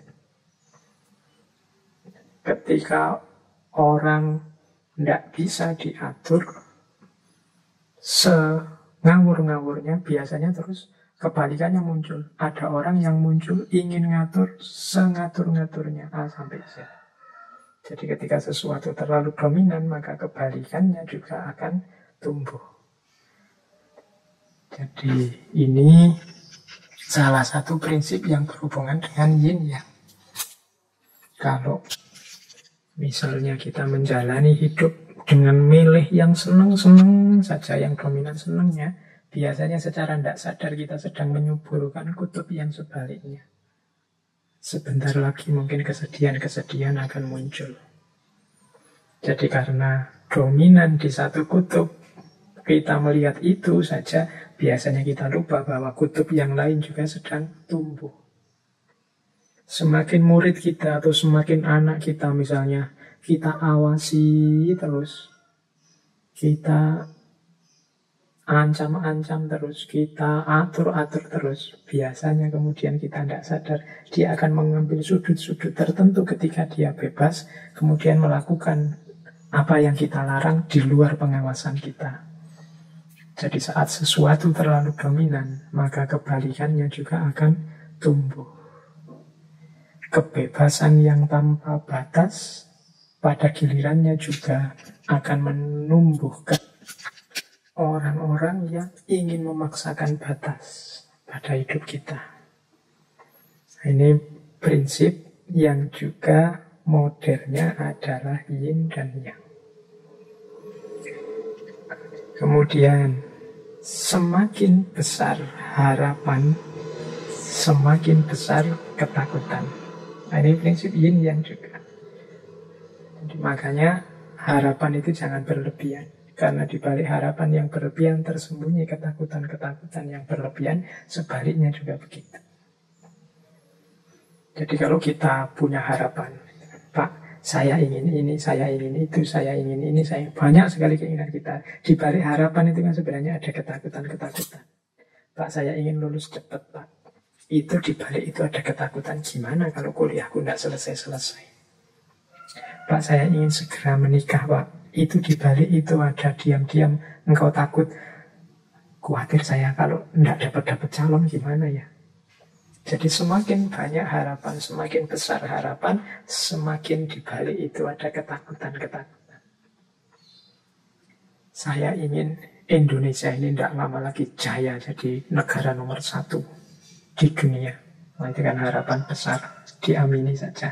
Tapi jangan lupa, semakin besar harapan, semakin di balik itu menyisakan ketakutan-ketakutan. Apa ya bisa ya? Apa mungkin ya? Wong Indonesia hari ini itu situasinya seperti ini, kita takut. Kalau tadi tidak berharap mungkin ya tidak takut, tapi karena kita sudah mancang harapan, akhirnya takut. Semoga engkau lah nanti yang mendampingi hidupku sampai tua. Itu kan harapan. Di balik itu diam-diam ada ketakutan. Kalau bukan engkau yang menemaniku sampai tua, apa aku bisa ya? Apa aku mampu ya? Nah itu di balik harapan ada ketakutan. Dan ini sudah prinsipnya yin yang. Tinggal kita pedomani, kemudian kita kelola biar efeknya positif dalam hidup kita. Berarti ya, harapan tidak harus berlebihan, ketakutan juga begitu. Biar tidak bandul baliknya justru menghancurkan kita. Jadi karena terlalu besar harapan, akhirnya juga ketakutannya terlalu besar. Ketika harapan dan ketakutan terlalu besar, ya beban hidupmu akan sangat berat. Diikuti saja tadi wuwe, ritmenya alam. Hidup yang pas saja, yang sederhana, diikuti alirannya air. Nah, terus yang keempat, dari paket kedua wisdom kita, teman-teman mungkin pernah dengar ya istilah dunia akhirat. Ini juga seperti yin dan yang. Jadi mana positif, mana negatif ini tergantung orangnya yang memposisikan. Tapi ada pernyataan begini, dunia adalah ladang bagi akhirat. Sebaliknya juga, akhirat itu adalah orientasi, adalah kendali bagi dunia. Kita harus melakukan kebaikan di dunia, biar akhirat kita sukses. Tapi sebaliknya, justru karena hidup kita tidak berhenti hanya dunia saja, ada akhirat saja, maka hidup kita bisa terkontrol jadi baik. Kalau tidak ada akhirat, mungkin kita hidupnya senang-senang kita sendiri. Loh, itu sebenarnya yang menentukan itu dunianya apa akhiratnya. Nah ini kalau pakai logika yin yang, ya baik dunia maupun akhirat, itu dua-duanya saling berpengaruh, saling menentukan. Dalam kehidupan dunia ada kandungan ukhrawi akhirat. Kemudian dalam perjalanan kita berorientasi pada akhirat, kita perlu dunia. Dunia adalah ladang akhirat. Berarti kalau kita mengurusi dunia agar beres, bukan berarti kita melupakan akhirat. Karena beresnya dunia berarti beresnya perjalanan kita menuju akhirat. Demikian juga kalau kita ingin dunia kita baik, berarti kita butuh orientasi, kita butuh kendali dari adanya kehidupan akhirat. Jadi ini saling mendukung. Sukses kita di dunia adalah sukses akhirat. keberhasilan kita berorientasi pada akhirat, pada akhirnya akan membuat dunia kita baik. Yang saya sebut saling mempengaruhi, saling mendukung. Kan ada Pak orang itu yang menghancurkan dunianya demi akhiratnya. Ya mungkin perlu dilihat yang disebut menghancurkan itu. Menghancurkan itu berarti tidak mau sama sekali dunia, menyiksa diri, tidak beres kehidupan dunianya, tidak apa-apa, yang penting akhiratnya. Kembali pada tadi, yang tadi saya menceritakan bagaimana Rasulullah mengkritik sahabat-sahabatnya yang ingin meninggalkan dunia demi akhirat. Satu ketika Rasulullah ini juga masuk ke dalam masjid. Di dalam masjid, beliau melihat ada tali yang diikat di antara dua tiang. Terus Rasulullah bertanya, ini tali apa? Seorang sahabat menjawab, oh itu tali miliknya Zainab Rasulullah. Zainab ini tekun beribadah. Kalau dia merasa capek berdiri dalam sholat, maka tali itu dipakai beliau untuk berpegangan. Jadi dipakai oleh Zainab untuk sandaran, cekelan, biar tidak jatuh. Karena saking memforsir tenaganya untuk sholat. Maka terus Rasulullah memerintah, sudahlah kamu lepaskan tali itu. Hendaklah kalian sholat dalam keadaan yang bugar, yang sehat. Kalau sudah lelah, maka sebaiknya ya istirahat, tidur. Istirahat, tidur ini kan urusan duniawi yang fisik. Makan kenyang, urusan duniawi. Tapi ini beres dulu. Baru terus menuju akhirat setelah tanggung jawab amanah duniawinya beres. Jadi jangan mengorbankan dunia untuk akhirat, karena dunia ini kendaraan untuk akhirat. Ya contoh mudahnya tadi, untuk bisa kita selamat di akhirat, kita butuh ibadah, butuh sholat. Tapi kita tidak bisa sempurna sholat kita kalau kita tidak sehat. Kalau kita tidak nyaman hidup kita, tidak tenang hidup kita, maka kita bereskan dulu yang dunia. Ini menghadapi pandemi juga begitu. Jangan nekat, Pak, hidup di dunia ini tidak penting, jadi saya tidak usah menjaga protokol kesehatan lah. Yang kalau sakit ya sakit saja, yang penting Allah ridho. Untuk memperoleh ridhonya Allah itu antara lain dengan cara menjaga amanahnya, termasuk amanah tubuh kita ini, dan menjalankan perintahnya. Untuk menjalankan perintahnya, yuk dengan sempurna kita butuh sehat, kita butuh nyaman, kita mungkin sedikit banyak butuh modal duniawi dan lain sebagainya. Jadi dunia adalah ladangnya akhirat, dan akhirat adalah sebagai kendali dan orientasi untuk dunia. Baik, saya lanjutkan. Wah, ini masih baru paket kedua. Ada paket ketiga. Nah, paket ketiga dari kebijaksanaan yang menerjemahkan prinsip yin yang ini. Paket ketiga yang pertama mungkin teman-teman pernah dengar ya. Kalau ini tidak saya jelaskan panjang lebar. Semakin aku banyak ilmu, semakin aku tidak tahu apa-apa. Nah, ini teorinya antara lain dari Socrates.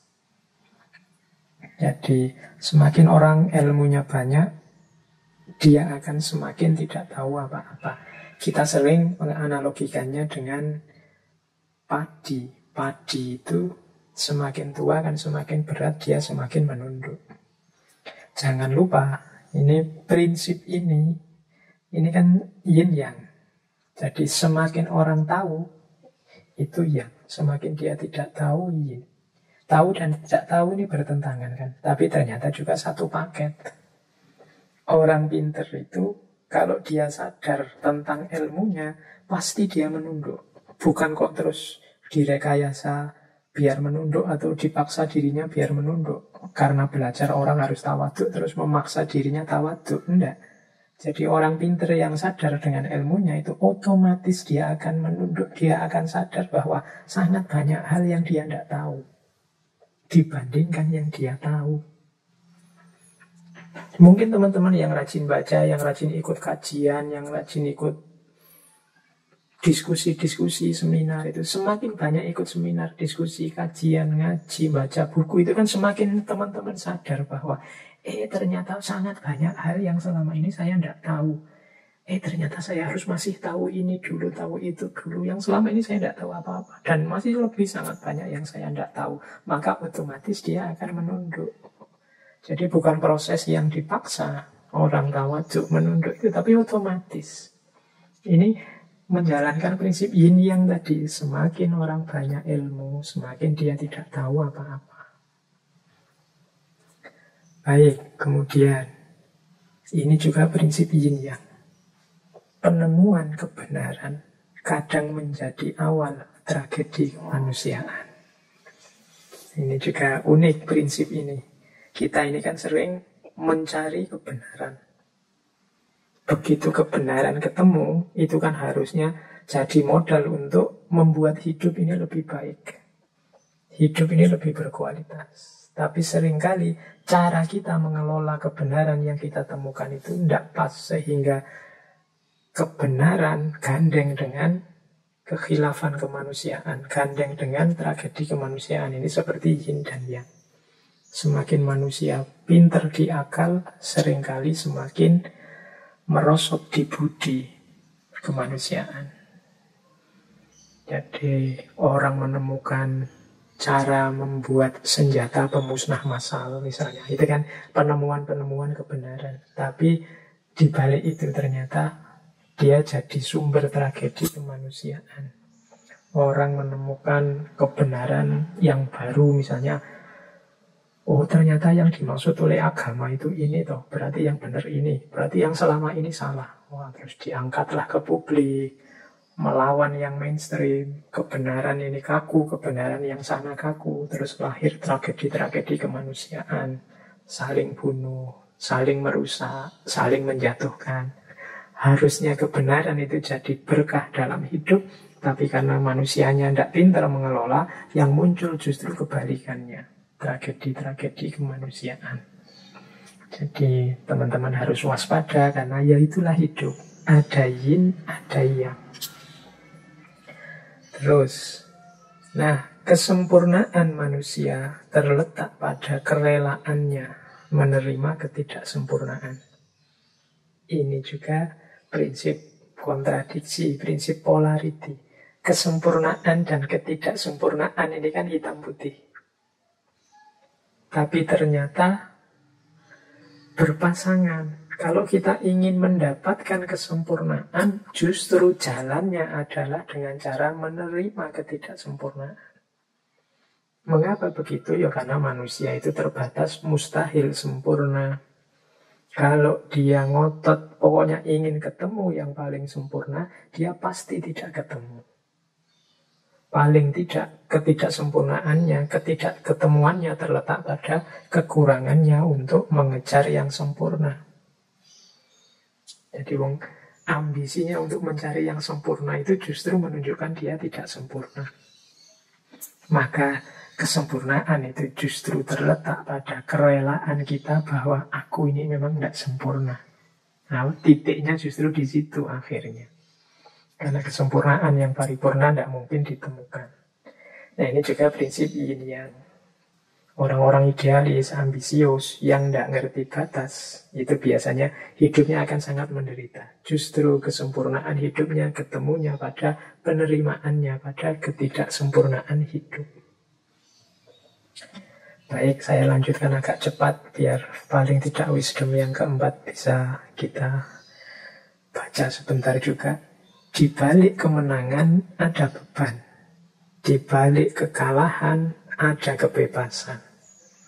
Ini juga prinsip penting hidup kita itu kan sering kita ukur dengan siapa menang, siapa kalah. Kalau kalah, kita sedihnya luar biasa. Kalau menang, kita ekstase, melonjak-lonjak gembira. Kita lupa bahwa hidup ini yin dan yang. Gandengannya menang, itu beban. Gandengannya kalah, itu kebebasan. Silakan diambil contoh misalnya pilkada, saingan, ada yang menang, ada yang kalah. Loh, yang menang ini kan senang sekarang. Tapi jangan lupa, setelah menang itu dia ketemu dengan beban-beban hidup yang banyak untuk ngurusi rakyatnya. Sementara yang kalah justru dia bebas. Dia tidak harus bertanggung jawab pada apapun. Dia kalah. Dulu zaman saya sekolah SD sering ikut acara yang sekarang mulai jarang, cerdas cermat.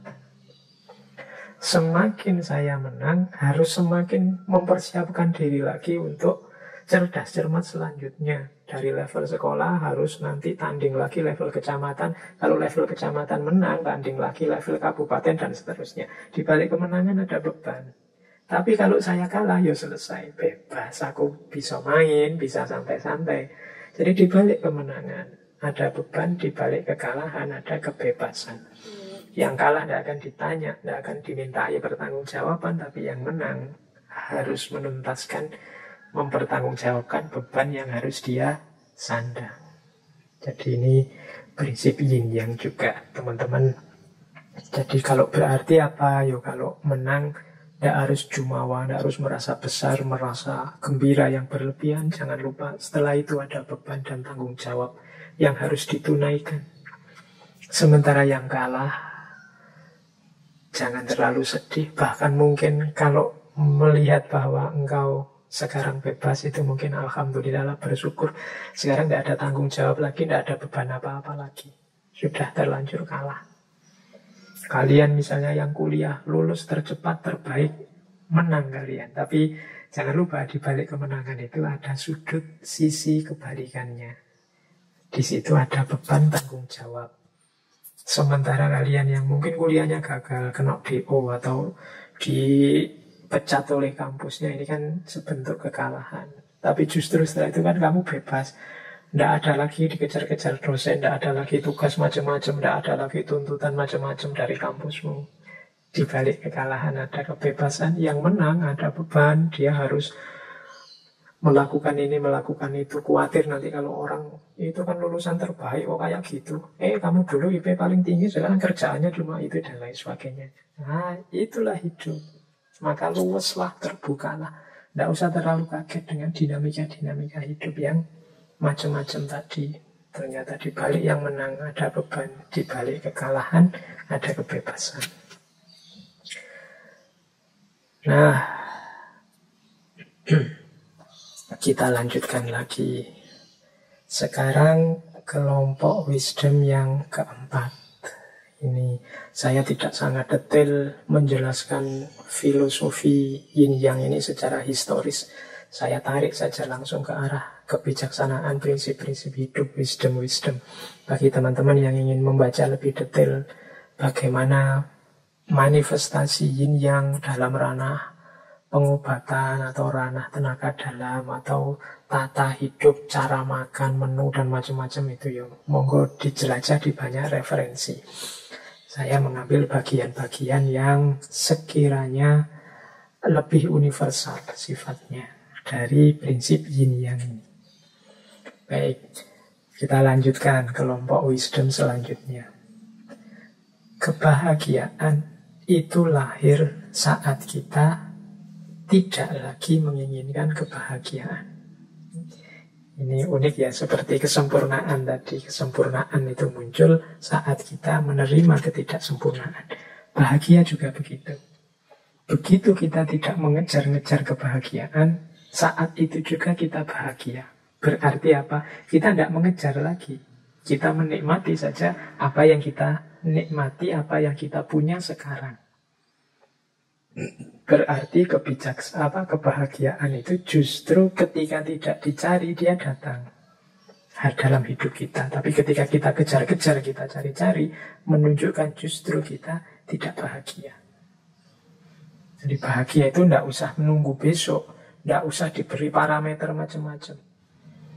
Ketika kita beri ukuran macam-macam, justru nanti sebenarnya menunjukkan kita belum atau tidak bahagia. Orang yang merasa tidak bahagia, padahal seharusnya dia sudah bahagia dengan situasi hidupnya saat ini, ya bisa dikatakan dia ini tidak bersyukur.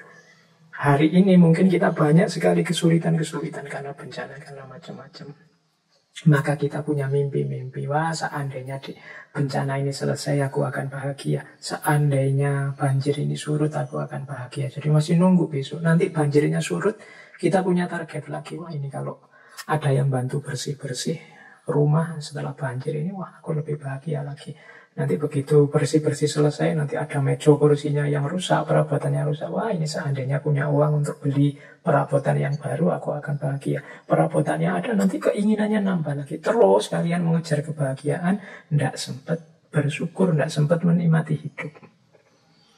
Kebahagiaan dan menikmati hidup itu bisa sejak sekarang kita rasakan.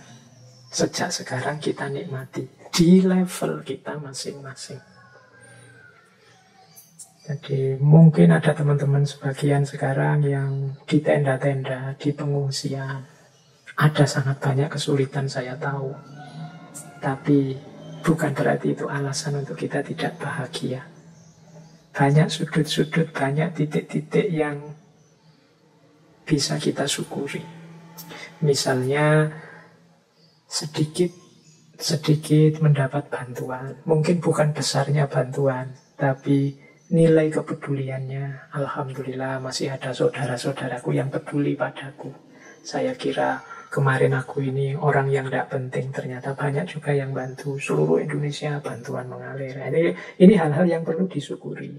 Kemarin sama tetangga aku itu tidak saling kenal, tidak saling sapa, jarang sekali bertemu. Sekarang di pengungsian bisa bareng-bareng saling bertukar rasa, saling menjalin keakraban dan lain sebagainya. Jadi ya meskipun tetap berjuang untuk memperbaiki situasi, tapi bukan alasan untuk tidak bahagia.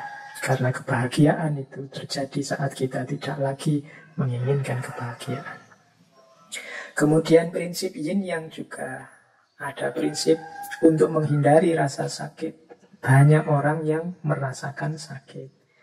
Ya saya ilustrasikan sebentar saja ya, karena waktunya mau habis. Misalnya karena kita salah pola hidup kita selama ini, akhirnya kolesterol kita naik. Akhirnya kita tidak makan makanan-makanan yang mengandung kolesterol. Nah, ini kan siksaan, rasa sakit. Tapi kita lakukan justru untuk menghindari rasa sakit yang lain, yang lebih besar, yang lebih fatal. Untuk menghindari terpaan virus corona, kita membatasi hidup di dalam rumah. Ini kan menyakitkan, tidak bisa keluar-keluar. Tapi dengan itu kita terhindar dari sakit yang lebih fatal. Nah, terus prinsip, semoga itu sudah bisa ditangkap. Jadi untuk menghindari rasa sakit, banyak yang merasakan sakit. Vaksin itu ya menyakitkan sebenarnya, wong disuntik. Apalagi bagi yang tidak berani suntik, itu mengerikan. Tapi ya harus mau sakit biar terhindar dari rasa sakit yang lebih besar. Nyapu di rumah itu kan sakit, capek. Tapi dengan kita rajin nyapu-nyapu, bersih-bersih di rumah, penyakit yang lebih besar, lebih fatal bisa terhindar. Nah, ini yin dan yang. Jadi untuk menghindari sakit justru melalui jalan merasakan sakit. Nah, terakhir, ini saya ambil terakhir saja ya. Nanti beberapa quotes kita skip, kapan-kapan kalau ada waktu kita lanjutkan lagi. Semakin kita mengontrol orang dengan ketat, semakin situasinya akan kacau.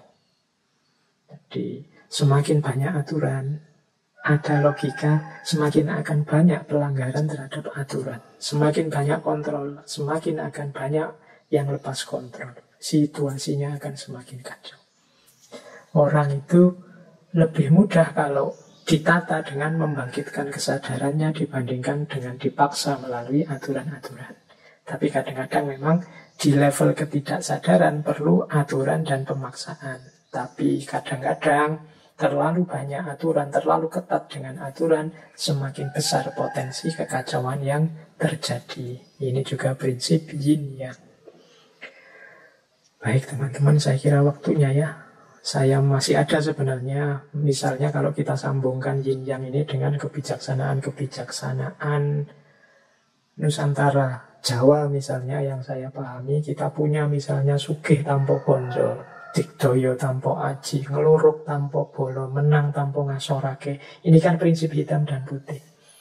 Menang dan kalah itu dua hal yang bertentangan. Tapi bagaimana kita bisa menang tapi tanpa ngasorake, menang tapi tidak dengan cara menaklukkan, sakti tapi tanpa aji-aji, sugih tapi tanpa bondo.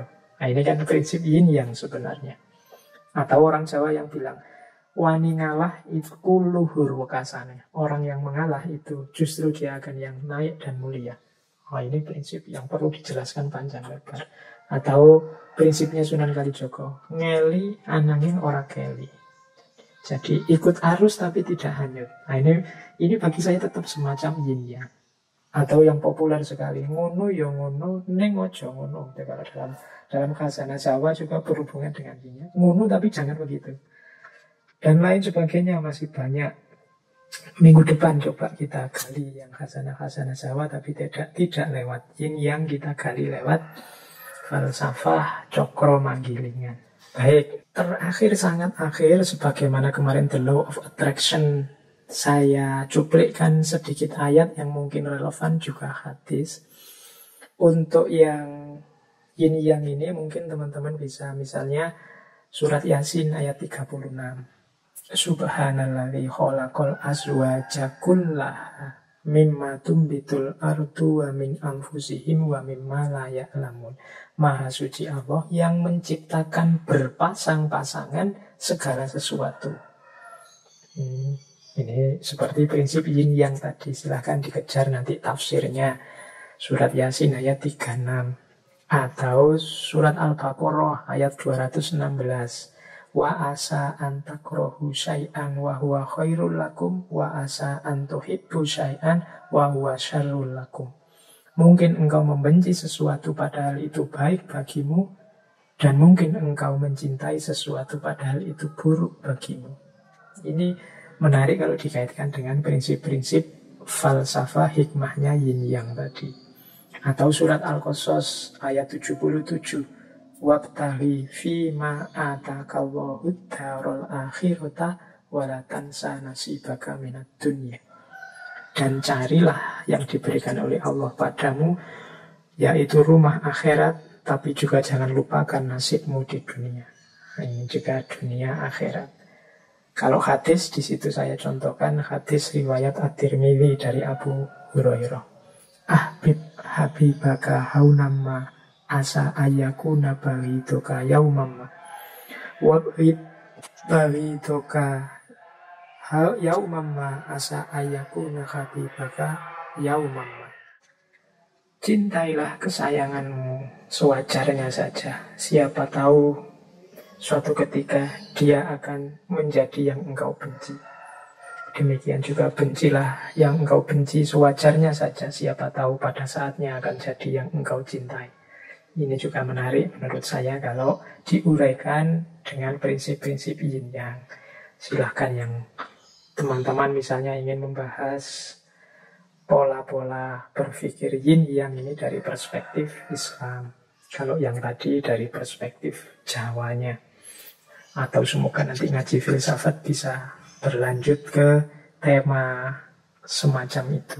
Tapi yang jelas minggu depan kita melanjutkan ke tema terakhir kita di bulan ini. Kita masuk ke Jawa dengan falsafah cokro manggilingan. Baik teman-teman, saya kira itu dulu. Mungkin waktunya agak nambah sedikit, sekitar 5 menit. Mohon maaf atas segala kekurangan. Mungkin ada sedikit kekhilafan-kekhilafan, atau jangan-jangan banyak. Ya mohon dimaklumi. Semoga kajian kita malam hari ini membawa manfaat dan barokah untuk kehidupan kita secara umum maupun kehidupan pribadi masing-masing dari kita secara khusus di level apapun, dalam bentuk apapun. Saya akhiri sekian. Wallahul muwaffiq, wallahu a'lam bissawab. Wassalamualaikum warahmatullahi wabarakatuh.